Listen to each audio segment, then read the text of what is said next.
सरकारको कर्मलाई, क्रियाकलापलाई, निर्णयहरूलाई र वाचापत्र अनुरूप नै 100 वटा जुन कार्यपत्र घोषणा गर्नुभएको छ, कार्यक्रमहरू घोषणा गर्नुभएको छ, त्यसलाई कसरी हेर्नुभएको छ? उहाँले ल्याइराख्नु भएको थुप्रै कुराहरू स्वागतयोग्य छ। म आफैले पनि हेरेको छु र म आफै पनि त्यस बैठकमा गएर उपस्थित भएको छु। जस्तो कि कोशी प्रदेशका प्रत्यक्षतर्फबाट विजेता हुनुभएका सम्पूर्ण पार्टीका व्यक्तित्वहरूलाई, मान्यज्यूहरूलाई उहाँले बोलाउनु भयो। उहाँले बोलाएर त्यसपछि तपाईँहरूको जिल्लाको मुख्य कुराहरू के छ, आजको भोलि नै गर्नुपर्छ भनेर उहाँले सोध्नु भएको थियो।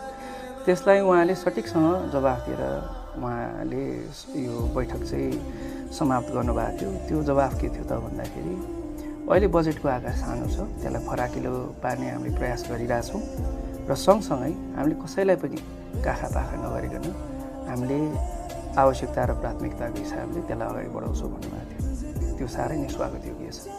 त्यो मात्र नभएर अर्को कुरा फेरि नयाँ के गर्नुभएको छ त भन्दाखेरि एउटा च्याट ग्रुप पनि बनाउनु भएको छ।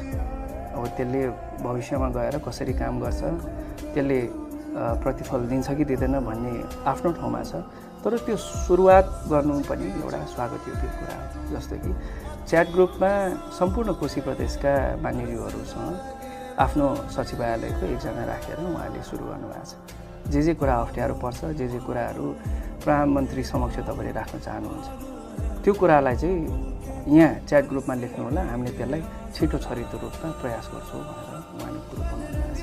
त्यस सँगसँगै थुप्रै बुदाहरू सँगसँगै 100 वटा उहाँले जुन चाहिँ अगाडि सार्नु भएको छ, त्यसमा पनि केही कुराहरूमा हाम्रो सजेसन हुनसक्छ, त्यसलाई हामीले अगाडि सार्छौँ। तर त्यो स्वागतयोग्य काम हो, त्यसमा औँला उठाउने कुनै पनि ठाउँ छैन। एउटा सुझाव के मात्र दिन चाहन्छु त भन्दाखेरि यो 5 वर्षको म्यान्डेट पाएर आउनु भएको छ, यसलाई हतारोमा गर्दाखेरि कहिलेकाहीँ केही कमी कमजोरी निस्किन सक्छ। त्यही कारणले गर्दाखेरि हतार भन्दा पनि प्रक्रियागत हिसाबले 5 वर्षको म्यान्डेटमा भन्दा पनि दीर्घकालीन रूपमा चाहिँ सकारात्मक हिसाबको रिजल्ट आउने गरेर उहाँले काम गर्नु जरुरी छ।